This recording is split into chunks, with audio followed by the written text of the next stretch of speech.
Like, where did the name come from?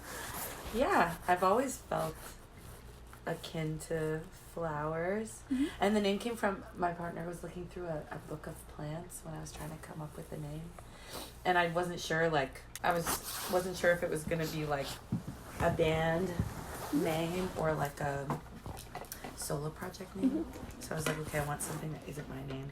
He was looking through this plant book, saw the Rex Begonia.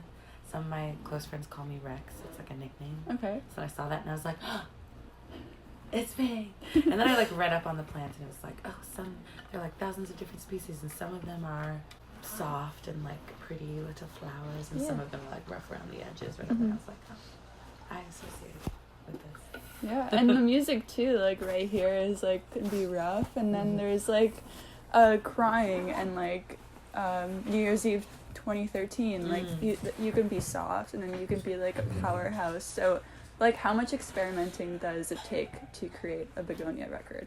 Yeah, I mean there's always a level of like demoing songs and not really knowing, like starting them in a certain place and not really knowing where they're gonna end up. Yeah, I feel like because I'm not really like a trained vocalist in many ways, I'm constantly just finding different corners of my voice, finding different parts of it. So I'll start with one thing and then feel like, oh no, this emotion needs this or needs something else. So it's always like there's lots of throwing spaghetti at the wall, as they say.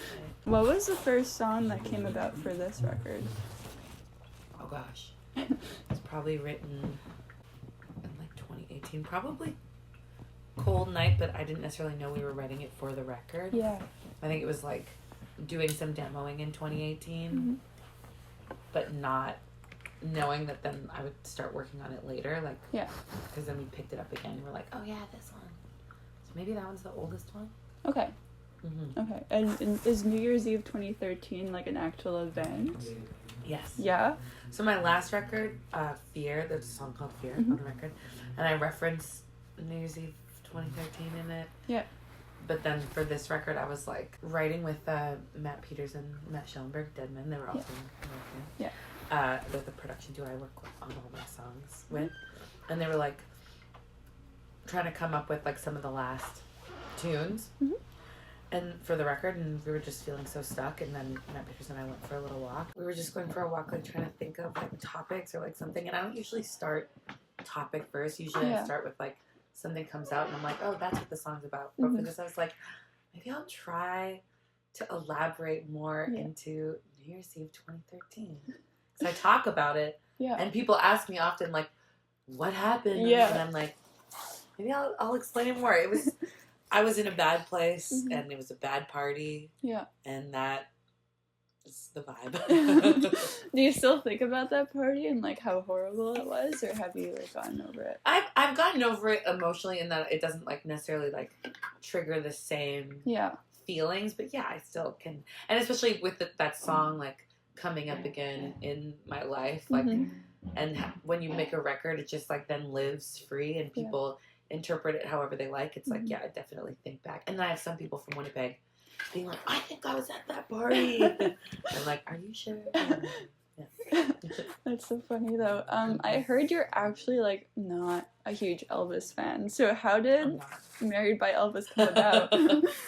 Like, were you like inspired by like the movie that just came out? No, and that was also the thing is that we wrote it before the movie had come out as well. You predicted the whole thing. You know, I'm not trying to say I started something. No, I mean, people have been like paying homage to Elvis in different ways, like for fucking a million years. It was one of those things that just like we were sitting there, the Mats played like a riff for me on the guitar, and then it just like came out of me. Pardon me, like just like this tender love song, which I also don't normally lean towards in my writing. And I was like, whoa, where did this come from? But sometimes songs don't come that quickly, so it's like you try not to question it when it does. But yeah, it's more so for me, like that song, like I'm not married, I may never be married, like Elvis is not my favorite artist, like, but it's more so just about love, like the absurdity of love. Yeah. And that song is absolutely stunning. Like, it was the song that made me, like, a fan of your music. Oh, thank you. And it's just, again, the project is so stunning. Thank you. Which track was the hardest to make, whether it was, like, emotionally or just, like, production-wise and stuff? Maybe Crying took the longest. Crying are the only one for different reasons. The only one because it felt like we couldn't quite get the production right the way that we wanted it to be. And it changed iterations so many different times. Yeah, and Crying kind of similarly. It was like, what am I trying to say?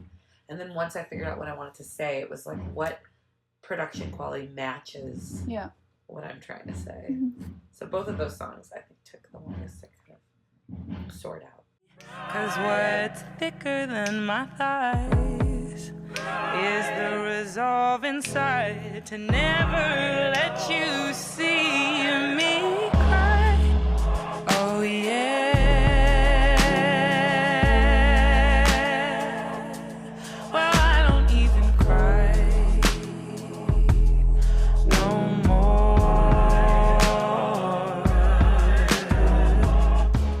On stage, you like have the best outfits ever. So like, where do you get these? Like, what are your favorite shops?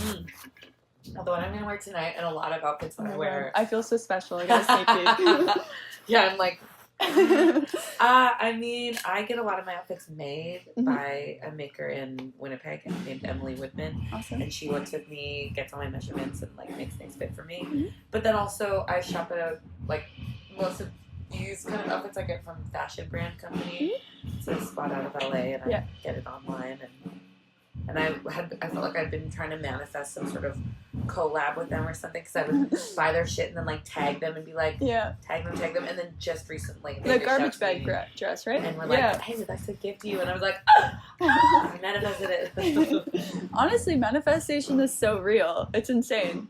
I was like half making fun of myself, but then when it actually happened, I was like, oh my gosh, it's crazy. It's literally crazy. Yeah.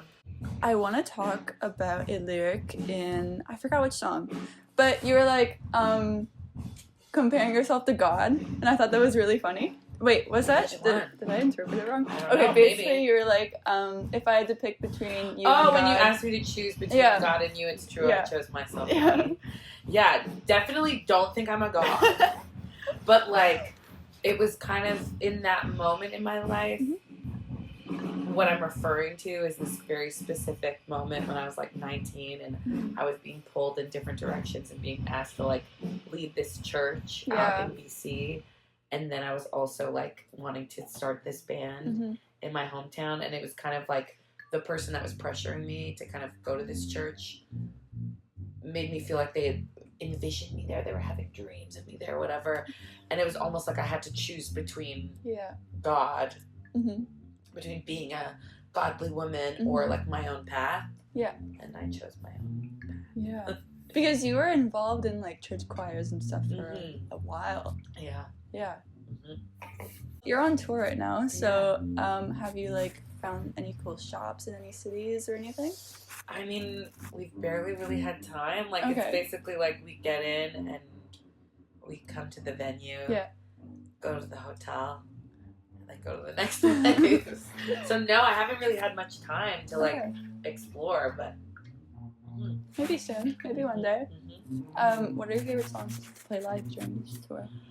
For the new set list, I really love doing Butterfly. I love doing Cold Night. I love doing Crying. Oh my god, you're singing Crying? Yeah. Okay. Yeah. I'm so ready. Oh my god. I'm like preparing myself. And my last question for you is, who are your favorite artists right now? Biggest influences on me were artists like Fiona Apple, Erykah Badu, Joni Mitchell. I love James Blake, Steve Lacy. I love Cleo Soul. I love Gillian Welsh. I consume a lot of music. It's like, I feel like I draw inspiration from so many different things because I'm constantly consuming. But yeah, those are some of the bigger influences for me. Amazing. Well, thank you so much for chatting with me. Totally.